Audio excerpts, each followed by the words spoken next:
രാഹുൽ മാങ്കൂട്ടത്തിനെതിരെയുള്ളത് വ്യാജ ആരോപണമാണെന്ന് പല ആവർത്തി പറഞ്ഞിട്ടുള്ള വ്യക്തിയാണ് താങ്കൾ. ആ പശ്ചാത്തലത്തിൽ താങ്കൾക്ക് ഇതിനെപ്പറ്റി എന്താണ് പറയാനുള്ളത്? ഞാൻ വ്യാജ ആരോപണമാണെന്നല്ല പറഞ്ഞിട്ടുള്ളത്. ഞാൻ പറഞ്ഞിട്ടുള്ളത് നിയമപരമായി ഒരു തെളിവ് ലഭിക്കാത്തിടത്തോളം കാലം രാഹുൽ മാങ്കൂട്ടത്തിനെതിരെ യാതൊരു വിധമായ നിയമ നടപടിയും എടുക്കാൻ കഴിയില്ലെന്നും കൃത്യമായ പരാതി ഉണ്ടാകണം, കേസ് ഉണ്ടാകണം. അതിനുശേഷം രാഹുൽ മാങ്കൂട്ടത്തിൽ പരാതിയുമായി വരികയാണെങ്കിൽ അയാൾ MLA സ്ഥാനം രാജിവെക്കണം എന്നുള്ള അഭിപ്രായക്കാരനായിരുന്നു അന്ന്. ഇന്ന് ഞാൻ എന്താണ് സംഭവിച്ചിരിക്കുന്നത്? പരാതി വന്നിട്ടുണ്ടല്ലോ. സ്വാഭാവികമായി ഇന്ന് മുഖ്യമന്ത്രിയെ ആ പെൺകുട്ടി നേരിട്ട് കണ്ട് പരാതികൾ സമർപ്പിച്ചിരിക്കുന്നു, ഡിജിറ്റൽ രേഖകൾ സമർപ്പിച്ചിരിക്കുന്നു. ഇതിൽ രാഹുൽ മാങ്കൂട്ടത്തിൽ തെറ്റുകാരനാണെങ്കിൽ 100% അദ്ദേഹം ജനങ്ങളോട് മാപ്പ് പറഞ്ഞുകൊണ്ട്, പാലക്കാട്ടത്തെ ജനങ്ങളോട് മാപ്പ് പറഞ്ഞുകൊണ്ട് MLA സ്ഥാനം രാജിവെച്ച് നിയമ നടപടികൾ നേരിടുക തന്നെ വേണം. ആ നിലപാടിൽ യാതൊരു വിധമായ മാറ്റവുമില്ല. ഞാൻ അതിന്റെ എല്ലാ സ്റ്റോറികളിലും കേൾക്കുന്നതാണ്. മേഘയ്ക്ക് വേണ്ടത് മാത്രം മേഘ കേൾക്കുന്നത് കൊണ്ടാണ് ഞാൻ ഈ പറഞ്ഞ പോയിന്റുകൾ ഇതുവരെ മേഘ കേൾക്കാതെ പോയത്. ഞാൻ എല്ലാ സ്റ്റോറികളിലും കൃത്യമായി പറഞ്ഞിട്ടുണ്ട്, രാഹുൽ തെറ്റുകാരനാണ്. രാഹുലിനെതിരെ പരാതി ഉണ്ടെങ്കിൽ ഉറപ്പായും രാഹുൽ നിയമപരമായ നടപടികൾ നേരിടണം, ജനങ്ങളോട് മാപ്പ് പറയണം എന്നുള്ളത്. നോക്കൂ, ഇനി മറ്റു ചില പ്രശ്നങ്ങളിലേക്ക് പോകണം. ഇന്ന് മാധ്യമങ്ങൾ കൊടുത്തുകൊണ്ടിരിക്കുന്ന വാർത്ത എന്താണ്? പാലക്കാട് MLA ഓഫീസ് പൂട്ടി, രാഹുൽ നാട് വിട്ടു എന്നൊക്കെയാണ്. സ്വാഭാവികമായും ഇത്തരത്തിൽ ഒരു മുഖ്യമന്ത്രി അറസ്റ്റ് ഉടൻ എന്ന തരത്തിലുള്ള വാർത്തകളും പ്രചരിക്കുന്നുണ്ട്. അല്ല, വരട്ടെ, കേസ് ഇടട്ടെ, FIR ഇടട്ടെ, അറസ്റ്റ് ചെയ്യാൻ അതിനകത്ത് വകുപ്പുകൾ ഉണ്ടെങ്കിൽ രാഹുൽ മാങ്കൂട്ടത്തിൽ എന്നല്ല, പിണറായി വിജയൻ തെറ്റ് ചെയ്താലും അദ്ദേഹത്തെ അറസ്റ്റ് ചെയ്യണം, രാഹുൽ മാങ്കൂട്ടത്തിനെ അറസ്റ്റ് ചെയ്യണം. തെറ്റ് ചെയ്തത് ആരോ ഉണ്ടത്, മേഘയോ ഞാനോ ആരായാലും നിയമപരമായി നിയമത്തിന്റെ മുന്നിൽ തെറ്റുകാരനാണെങ്കിൽ അറസ്റ്റ് ചെയ്യുക തന്നെ വേണം. പക്ഷേ ഈ മാധ്യമങ്ങൾ കാണിക്കുന്ന ഒരു വലിയ ആർജവമുണ്ട്, അതായത് മാധ്യമങ്ങൾ കൊണ്ടുവന്ന എന്തോ ഒരു വലിയ ബോംബ് എന്ന തരത്തിലൊക്കെ. പക്ഷെ ഞാൻ മനസ്സിലാക്കുന്ന ഒരു കാര്യം, നിയമത്തിന്റെ മുന്നിലേക്ക് വരുമ്പോൾ രാഹുൽ വീണ്ടും ജനപ്രീതി ഉയർത്തിക്കൊണ്ട് ജനങ്ങൾക്ക് മുന്നിലേക്ക് വരുന്ന ഒരു സാഹചര്യത്തിലേക്കാണ് ഈ കേസ് പോകുന്നത് എന്നാണ് ഈ കേസ് പഠിക്കുന്ന ഓരോ ആളുകൾക്കും കൃത്യമായി മനസ്സിലാകുന്നത്. നിയമത്തിന്റെ മുന്നിൽ മാധ്യമ വിചാരണയോ അല്ലെങ്കിൽ ധാർമ്മികതയോ ഒന്നും നിലനിൽക്കില്ല. നിയമത്തിന്റെ മുന്നിൽ നിയമം തന്നെ നിലനിൽക്കൂ, ശരിയല്ലേ? അതെ, ശരിയാണ്. ഈ കേസ് കോടതിയിലെത്തുകയും രാഹുലിന് ജാമ്യം ലഭിക്കുകയോ അല്ലെങ്കിൽ ഈ കേസ് തള്ളിപ്പോവുകയും ചെയ്യുന്ന ഒരു സ്ഥിതിവിശേഷം ഉണ്ടായാൽ രാഹുൽ ഈ നാട്ടിൽ കിട്ടാൻ പോകുന്ന ജനപ്രീതി എന്തുമാത്രമായിരിക്കും? പക്ഷെ ഇത് തള്ളിപ്പോകാൻ സാധ്യതയുണ്ടെന്ന് ഇത്രമേൽ ആത്മവിശ്വാസത്തോടെ പറയാനുള്ള കാരണം? നിയമപരമായി പറയുകയാണെങ്കിൽ ആരാണ് ഒരു അതിജീവിത എന്ന ചോദ്യത്തിന്റെ ഉത്തരങ്ങളിലേക്കൊക്കെ പോകേണ്ടി വരും.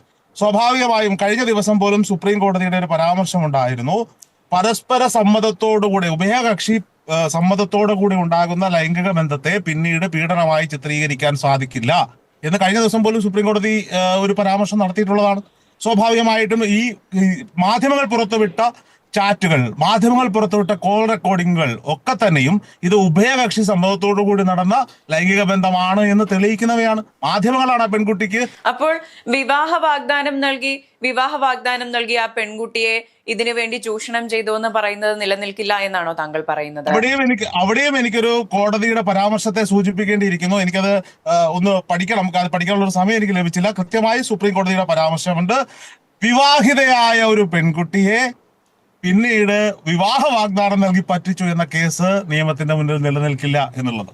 അങ്ങനെ ഒരു പരാമർശം കോടതിയിലുണ്ട്, റെഫറൻസ് ഉണ്ട്. ഞാൻ ഏതെങ്കിലും നമ്മുടെ ചാനലിന്റെ തന്നെ അഭിഭാഷകരുമായി സംസാരിച്ചിട്ട് ഏത് കേസ് അതിജീവിതയെ സംബന്ധിച്ചുള്ള കൂടുതൽ ഡീറ്റെയിൽസിലേക്ക് കടക്കാൻ ഞാൻ ആഗ്രഹിക്കുന്നില്ല. പക്ഷേ കണ്ടീഷണൽ കൺസെന്റ് എന്നൊരു കാര്യമുണ്ടല്ലോ. ഞാൻ ഇതേ സംബന്ധിച്ചൊന്നും പറഞ്ഞില്ല. ഇരയുടെ വ്യക്തിപരമായോ അല്ലെങ്കിൽ അവരുടെ പ്രൊഫഷണലായിട്ട് വ്യക്തിപരമോ തൊഴിൽപരമായിട്ടുള്ള ഒരു കാര്യങ്ങളും ഞാൻ പരാമർശിച്ചിട്ടില്ല. ഇങ്ങനെ ഒരു നിയമം കൂടി നമ്മുടെ നാട്ടിലുണ്ട് എന്ന് ഓർമ്മപ്പെടുത്തുക മാത്രമാണ് ചെയ്തത്. വിവാഹിതയായ ഒരാൾക്ക് വിവാഹ വാഗ്ദാനം നൽകി പീഡിപ്പിച്ചു എന്ന പരാതി നിലനിൽക്കില്ല. ഉഭയകക്ഷി പ്രകാരമുള്ള പരസ്പര സമ്മതത്തോടു കൂടിയുള്ള ശാരീരിക ബന്ധവും അതേ തുടർന്നുണ്ടായ ഒരു അബോർഷൻ കേസുമാണ് ഉണ്ടായിരിക്കുന്നത്. ഇനി രാഹുൽ ആ പെൺകുട്ടിക്ക് ഈ ചാനൽ ജഡ്ജിമാർ പറയുന്നത് പോലെ രാഹുൽ ആ പെൺകുട്ടിയെ നിർബന്ധപരമായി ആ പെൺകുട്ടിയുടെ സമ്മതമില്ലാതെ മരുന്ന് നൽകി അബോർഷനൊക്കെ നടത്തിയിട്ടുണ്ടെങ്കിൽ അതൊക്കെ നിലനിൽക്കുന്ന കേസുകളാണ്. അതൊക്കെ തെളിയിക്കും. നമ്മൾ ആ ശബ്ദരേഖ കേട്ടതാണ്. അതിൽ കൊന്നുകളയുമെന്ന് പറഞ്ഞാണ് അബോർഷന് വേണ്ടി നിർബന്ധിക്കുന്നത്. അതാണ് ഇവിടുത്തെ ലീഗൽ കേസ് വരുന്നത്. ഭീഷണിപ്പെടുത്തി ഗർഭചിത്രത്തിന് നിർബന്ധിച്ചു എന്നുള്ളത് ലീഗലി വാലിഡ് ആയിട്ടുള്ള ഒരു കേസ് തന്നെയല്ലേ? എന്തായാലും പരാതി കൊടുക്കുമ്പോൾ രാഹുലിന്റെയും ഈ പെൺകുട്ടിയുടെയും ഡിജിറ്റൽ തെളിവുകൾക്കായി മൊബൈൽ ഫോണുകൾ അന്വേഷണ സംഘം കളക്ട് ചെയ്യുമല്ലോ. അതിൽ നിന്ന് അതിന് മുന്നും പിന്നീടും ഉണ്ടായ ചാറ്റുകൾ പുറത്തു വരുമല്ലെങ്കിൽ അന്വേഷണ സംഘത്തിന്റെ കയ്യിൽ ലഭിക്കുമല്ലോ. അത് കോടതിയിൽ എത്തുമല്ലോ. അത് നമുക്ക് അപ്പം നോക്കാം. കാരണം നമ്മൾ കണ്ടിരിക്കുന്നത് എന്താണ്, നമ്മൾ കേട്ടിരിക്കുന്നത് റിപ്പോർട്ടർ TV, ന്യൂസ് മലയാളം 24 പുറത്തുവിട്ടിരിക്കുന്ന ശകലം കുറച്ച ഭാഗങ്ങൾ മാത്രമാണ് പൊതുജന മധ്യത്തിലുള്ളത്. അപ്പൊ സ്വാഭാവികമായിട്ട് അതിന്റെ ഒരു അന്വേഷണ സംഘം ഉണ്ട്. അവരത് പിന്നെ അന്വേഷിക്കട്ടെ, അവർ ആ തെളിവുകൾ ശേഖരിക്കട്ടെ. തെളിവുകൾ ശേഖരിച്ചതിന് ശേഷം അതിൽ അങ്ങനെ ഒരു ഭീഷണി ഉണ്ടെങ്കിൽ ഉറപ്പായിട്ടും രാഹുലിന്റെ പേര് നടപടി എടുക്കട്ടെ. ഇപ്പൊ നിലവിലെ സാഹചര്യത്തിൽ ഞാൻ പറയുന്നത് ഇത് വളരെ പൊളിറ്റിക്കൽ ആയിട്ടുള്ള ഒരു മൂവാണ്. നോക്കൂ, ഈ സംഭവ വികാസങ്ങൾ നടന്നിട്ട് 1 വർഷത്തിലേറെ ആയി എന്നുള്ളത് പൊതുസമൂഹത്തിന് അറിയാവുന്ന ഒരു കാര്യമാണ്. ഇപ്പൊ രാഹുൽ MLA ആയതിനു ശേഷം, രാഹുൽ ജനപ്രീതി നേടിയതിനു ശേഷം ഈ വിഷയവുമായി രംഗത്തേക്ക് വരുന്നതിനെയാണ് അന്ന് മുതൽ ഇന്ന് വരെ ഞാൻ ചോദ്യം ചെയ്തുകൊണ്ടിരിക്കുന്നത്, അല്ലെങ്കിൽ ഞാൻ സംസാരിച്ചുകൊണ്ടിരിക്കുന്നത്, അല്ലെങ്കിൽ രാഹുലിനെ സപ്പോർട്ട് ചെയ്യുന്നവർ എന്ന് പറയപ്പെടുന്നവർ സംസാരിച്ചുകൊണ്ടിരുന്ന വിഷയം. ഇങ്ങനെ ഒരു വിഷയം ഉണ്ടായപ്പോൾ, ആ പെൺകുട്ടി പ്രഗ്നന്റ് ആയപ്പോൾ, ആ പെൺകുട്ടിയുടെ പ്രഗ്നൻസി ഒഴിവാക്കാൻ വേണ്ടി രാഹുൽ ഭീഷണിപ്പെടുത്തിയപ്പോൾ എന്തുകൊണ്ട് ആ നിമിഷമോ അല്ലെങ്കിൽ 1-2 മാസങ്ങൾക്ക് ശേഷമോ ആ പെൺകുട്ടി പരാതിയുമായി എത്തിയില്ല, അല്ലെങ്കിൽ ആ മാധ്യമങ്ങൾക്ക് ഈ പറയപ്പെടുന്ന കോൾ റെക്കോർഡിങ്ങുകൾ കൊടുത്തില്ല? അന്നും രാഹുൽ നേതാവായിരിക്കാം, ഒരു പക്ഷേ യൂത്ത് കോൺഗ്രസ്. ഞാനിതിനെ ഒരു പൊളിറ്റിക്കൽ മൂവായി മാത്രം കാണുന്നില്ല, ഒരു സീരിയൽ അബ്യൂസറിന്റെ ഒരു ഇര മാത്രമായിട്ടാണ് ഞാൻ ഇതിനെ കാണുന്നത്.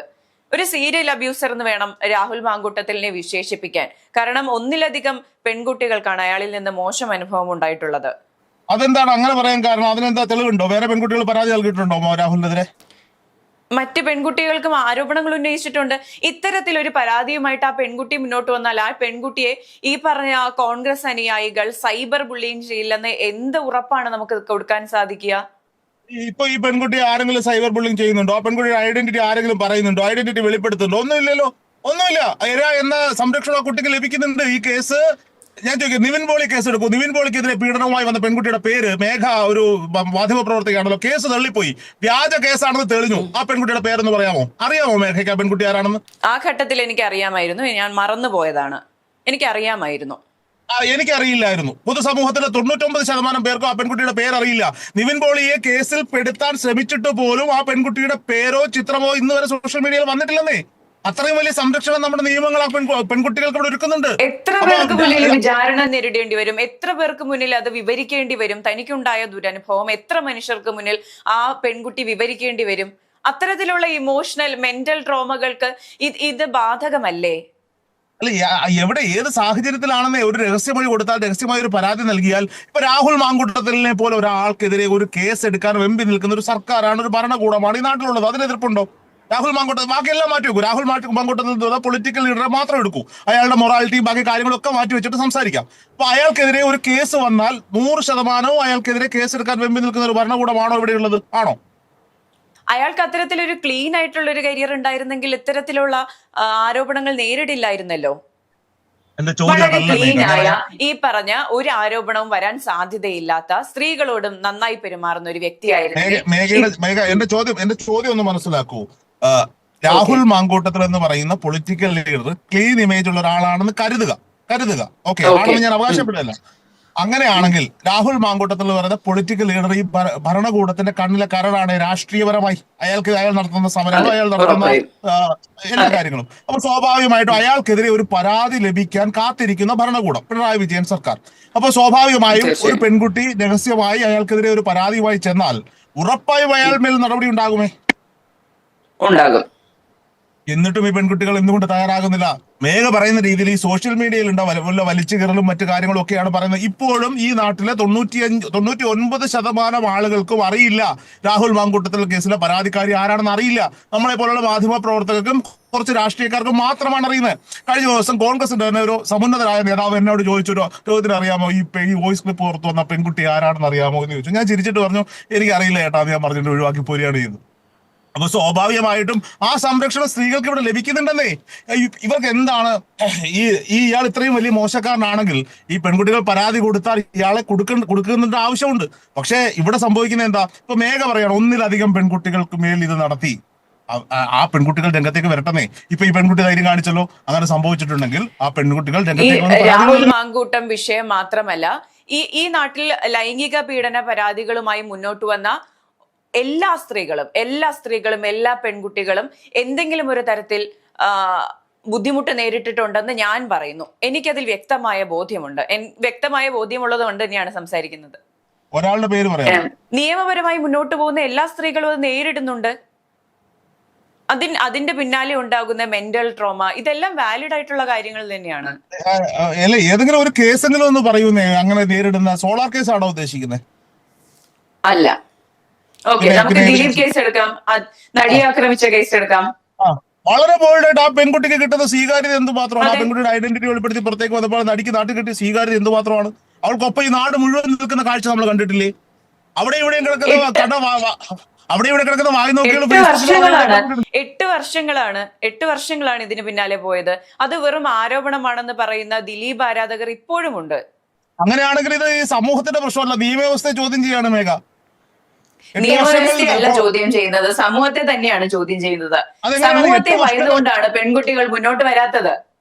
ഇല്ല, എങ്ങനെയാണെന്ന് ഞാൻ ചോദിക്കട്ടെ. ഇന്നലെയും ഈ പറയപ്പെടുന്ന നടിയെ ആക്രമിച്ച പെൺകുട്ടിയുമായി ബന്ധപ്പെട്ട ഒരു എക്സ്പ്ലെയിനർ വീഡിയോ ഞാൻ കാണുകയാണ്. എല്ലാവർക്കും അറിയാം ആരാണ് നടിയെന്ന്. പക്ഷെ ആ ചെയ്യുന്നവരാരും ആ കുട്ടിയുടെ ഫോട്ടോയോ പേരോ ഒന്നും ഉപയോഗിക്കുക. വളരെ മാന്യമായി ആ പെൺകുട്ടി കരുത്തോടു കൂടി ലാലിന്റെ വീട്ടിലെത്തിയ കഥ മുതൽ ഇങ്ങോട്ട് പല കാര്യങ്ങളും പറയാണ്. അവിടെ ഇവിടെ ഇരുന്ന് വായി നോക്കിയാൽ ഫേസ്ബുക്കിൽ കമന്റ് ഇടുന്നുണ്ട് എന്നുള്ളത് ഉറപ്പാണ്. പക്ഷെ ധൈര്യമായി വന്ന പെൺകുട്ടിക്ക് പിന്തുണ കൊടുക്കുന്ന ഒരു നാട് നമ്മുടെ നാട്ടിൽ ഇന്ന് അങ്ങനെ ഒരു സിസ്റ്റം ഡെവലപ്പ് ചെയ്ത് വന്നിട്ടുണ്ടെന്നേ. അല്ല, ഇപ്പോൾ സൂചിപ്പിച്ചില്ലേ അവിടെയും ഇവിടെ ഇരുന്ന് കമന്റ് ഇടുന്ന വായി നോക്കികളെന്ന്. അത് ഇവരെ ബാധിക്കില്ല എന്നാണോ താങ്കൾ വിചാരിക്കുന്നത്? അപ്പൊ ഞാൻ തിരിച്ചു ചോദിക്കുകയാണ്. പഴയ നിവിൻ പോളി കേസിലേക്ക് തന്നെ ഞാൻ മടങ്ങി പോവാണ്. നിവിൻ പോളിക്കെതിരെ എന്തുമാത്രം ഹേറ്റ് ക്യാമ്പയിനുകൾ ഇവിടെ നടന്നു കേസ് വന്നപ്പോൾ അയാൾ എന്തുമാത്രം ആളുകൾ തെരുവിളിച്ചു. അയാൾക്ക് എന്ത് സംരക്ഷണമാണ് നിയമപരമായി നാട്ടിൽ ലഭിച്ചത്? പീഡന പരാതികളിൽ മാത്രമല്ല, നിയമവ്യവസ്ഥയ്ക്ക് താഴെയുള്ള എല്ലാ കേസുകളിലും കൊലപാതക ശ്രമം, ആക്സിഡന്റ് കേസുകൾ ഉൾപ്പെടെ വ്യാജ പരാതികൾ ഉണ്ടാകാറുണ്ട്. അതുകൊണ്ട് ഇത്തരം പീഡന കേസുകളിൽ മാത്രമാണ് ഇത് സംഭവിക്കുന്നത്, സ്ത്രീകൾ മാത്രമാണ് ഇത് ചെയ്യുന്നത് എന്ന് ഒരിക്കലും ആരോപിക്കാൻ കഴിയില്ല. ഞാൻ പറയട്ടെ, ഒരു കൊലപാതക കേസൊക്കെ എത്രയോ ഭേദമാണെന്നേ.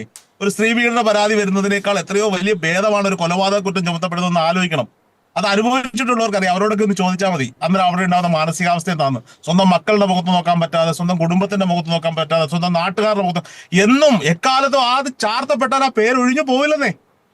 അതവിടെ കിടക്കും, 4 പേര് അറിഞ്ഞ. അപ്പോ നിവിൻ പോളിയെ പോലെ ഒരു സെലിബ്രിറ്റിക്ക് ഉണ്ടായ ബുദ്ധിമുട്ടുകളുണ്ട്. ആ പെൺകുട്ടി ഇന്നും ഒളിഞ്ഞിരിക്കുകയാണ് സമൂഹത്തിന്റെ ഇടയിൽ. അപ്പൊ ഇതൊക്കെ ഇവിടെ അങ്ങോട്ടും ഇങ്ങോട്ടും ഒക്കെ നടക്കുന്നുണ്ട്.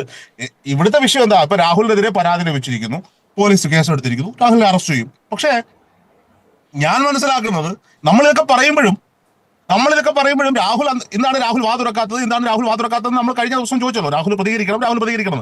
രാഹുൽ ഇതിനെ നിഷേധിച്ചിരുന്നെങ്കിൽ രാഹുൽ ഈ പരാതി പ്രതീക്ഷിച്ചിരുന്നു എന്ന് വേണം നമ്മൾ മനസ്സിലാക്കാൻ. അല്ലെങ്കിൽ പിന്നെ ഇത്തരത്തിൽ ഒരു പ്രതികരണം അയാൾ നടത്തിയതിനെയായിരുന്നു. ആ പെൺകുട്ടി പരാതി കൊടുക്കുമെന്ന പ്രതീക്ഷ രാഹുൽ ഉണ്ടായിരുന്നിരിക്കാം. അയാൾ ഇത്രയും കാലത്തിനിടയ്ക്ക് അയാൾ നിയമപരമായ പരിരക്ഷകൾ എടുത്തിട്ടുണ്ടാകാം. എനിക്കറിയില്ല. അത് നാളെ അയാൾ എങ്ങനെ കോടതി സ്വാഭാവികമായി ഇത്രയും സമയം അയാൾക്ക് ലഭിച്ചിട്ടുണ്ട്. അപ്പൊ ആ പെൺകുട്ടി ഇത് ഞാൻ പറഞ്ഞല്ലോ നേരത്തെ 2-3 നിയമവശങ്ങൾ ഞാൻ പറഞ്ഞു. ഇതിൽ നിന്നൊക്കെ അതീതമായി നിൽക്കുന്ന ഒരു പെൺകുട്ടി ആണെങ്കിൽ, മറ്റൊരു ഇരയാണെങ്കിൽ, ഞാൻ വിചാരിക്കുന്ന ആളല്ല ഇര, മറ്റൊരാളാണ് ഇരയെന്ന് വെക്കൂ, അയാൾക്ക് രക്ഷപ്പെടാനുള്ള എല്ലാ മാർഗങ്ങളും അയാൾ ഒരുക്കിയിട്ടുണ്ടാവുന്നത്. ആ പെൺകുട്ടി മണ്ടത്തരം കാണിച്ചു എന്ന് ഞാൻ പറയൂ. ഈ ഓഡിയോ ക്ലിപ്പ് ആദ്യം പുറത്തു വന്ന ഘട്ടത്തിലെങ്കിലും ആ പെൺകുട്ടി പരാതി കൊടുക്കണമായിരുന്നു. ഈ പഞ്ചായത്ത് ഇലക്ഷൻ വരെ കാത്തിരുത്തേണ്ടി വന്നിട്ടല്ലേ ഇത് അസിസ്റ്റന്റ് ആണെന്ന് ആളുകൾ പറയേണ്ടി വരുന്നത്. അപ്പൊ എന്തായാലും അനുഭവിച്ചു. ഫൈറ്റ് ചെയ്യാൻ തീരുമാനിച്ചാൽ ആ കുട്ടി ഫൈറ്റ് ചെയ്യണമായിരുന്നു. ഇപ്പൊ എന്തായാലും ഇത്രയും ഈ മാധ്യമങ്ങളുടെ ഓഡിയോ ക്ലിപ്പിന് ശേഷം ആ പെൺകുട്ടി ഒരുപാട് മാനസികമായി അനുഭവിച്ചിട്ടുണ്ടാകുമല്ലോ. അയാളും അനുഭവിച്ചിട്ടുണ്ട്, രണ്ടുപേരും അനുഭവിച്ചിട്ടുണ്ട്. ഇത്രയും നീട്ടിക്കൊണ്ട് പോകേണ്ട ആവശ്യം ഉണ്ടായിരുന്നില്ല. അവിടെയാണ് എന്റെ പോയിന്റ്. അയാൾ തെറ്റുകാരനാണെങ്കിൽ അന്നേ കുട്ടി ഇപ്പൊ എന്തായാലും ചെയ്തു, അറ്റ് ലാസ്റ്റ് അത് ചെയ്യേണ്ടി വന്നു. ഇത് ആദ്യമേ ചെയ്യണമായിരുന്നു. നെല്ലും പല്ലും. ഒരു പെൺകുട്ടി എപ്പോഴാണ് പരാതി നൽകുന്നതെന്ന് നമ്മളല്ലല്ലോ തീരുമാനിക്കുന്നത്. അത് അതിജീവിതയുടെ കാര്യമാണ്. അവർക്ക് ഇപ്പോൾ പരാതി 10 വർഷം കഴിഞ്ഞാണ് അവർക്ക് പരാതി നൽകാൻ തോന്നിയതെങ്കിലും എനിക്ക് ആ പെൺകുട്ടി അതിജീവിത എന്ന് വിളിക്കാൻ തോന്നുന്നില്ല മേഘ. സോറി, എനിക്ക് അതിജീവിത എന്ന് വിളിക്കാൻ തോന്നുന്നില്ല. അവർ പ്രണയമായിരുന്നു, ഉഭയകക്ഷി സമ്മതത്തോടു കൂടിയുള്ള ലൈംഗിക ബന്ധമായിരുന്നു. എനിക്ക് അതിജീവിത എന്ന് വിളിക്കാൻ തോന്നുന്നില്ല. ഇനി എന്ത് പറഞ്ഞാലും എനിക്കത് തോന്നുന്നില്ല. 2 പേർ ചെയ്ത തെറ്റാണ്. ഒരു ജീവനെ നശിപ്പിച്ചത് തെറ്റ് തന്നെയാണ്. 2 പേരും ആ കുട്ടിയുടെ ഉദരത്തിൽ ജനിക്കാൻ കാരണമായ 2 പേരും ആ വിഷയത്തിൽ തെറ്റുകാർ തന്നെയാണ്. രാഹുൽ XY രാഹുൽ മാങ്കൂട്ടത്തിലോ മറ്റൊരാളോ എന്നുള്ളതല്ല. XY ഒരു പുരുഷൻ മാത്രമല്ല അവിടെ തെറ്റുകാരനാകുന്നത്. 2 പേരും അവിടെ തെറ്റുകാരാണ്. 2 പേരും ശിക്ഷ അർഹിക്കുന്നവരുമാണ്. ഒരാൾ അതിജീവിതയും ഒരാൾ പീഡക വീരനുമാകുന്നതിനോടാണ് എന്റെ എതിർപ്പ്. 2 പേരും കൊലപാതക കുറ്റമാണ് ചെയ്തിരിക്കുന്നത്. ഗർഭസ്ഥ ശിശുവിനെ നശിപ്പിച്ചു. ധാർമ്മികമായി പറയാണ്, നിയമപരമായി പറയല്ല. അതെ, അബോർഷൻ നമ്മുടെ ഇന്ത്യയിൽ ലീഗലാണ്. അതുകൊണ്ട് തന്നെ അത് നിയമത്തിന്റെ മുന്നിൽ തെറ്റാകുന്നില്ല. ഭീഷണിപ്പെടുത്തി ഗർഭചിത്രത്തിന് നിർബന്ധിച്ചു എന്നത് മാത്രമാണ് ലീഗലി ഇവിടെ നിലനിൽക്കുന്ന കേസ്. ആ ഭീഷണിപ്പെടുത്തിയ ഓഡിയോ ക്ലിപ്പുകൾക്ക് ശേഷം അവരുടെ ജീവിതത്തിൽ എന്താണ് നടന്നിട്ടുള്ളത്, പിന്നീട് ഉണ്ടായ ചാറ്റുകൾ, കോൾ റെക്കോർഡിങ്ങളൊക്കെ പോലീസ് പരിശോധിക്കട്ടെ. വീണ്ടും ഭീഷണിപ്പെടുത്തി തന്നെയാണ് ഇത് ചെയ്തിരിക്കുന്നതെങ്കിൽ രാഹുൽ മാങ്കൂട്ടത്തിൽ ശിക്ഷിക്കപ്പെടട്ടെ. സിമ്പിൾ. അതെ, ഇത് തന്നെയായാലും കേസ് അന്വേഷണം മുന്നോട്ട് പോകേണ്ടതുണ്ട് ഇതിൽ. അതെ, ഉറപ്പായും.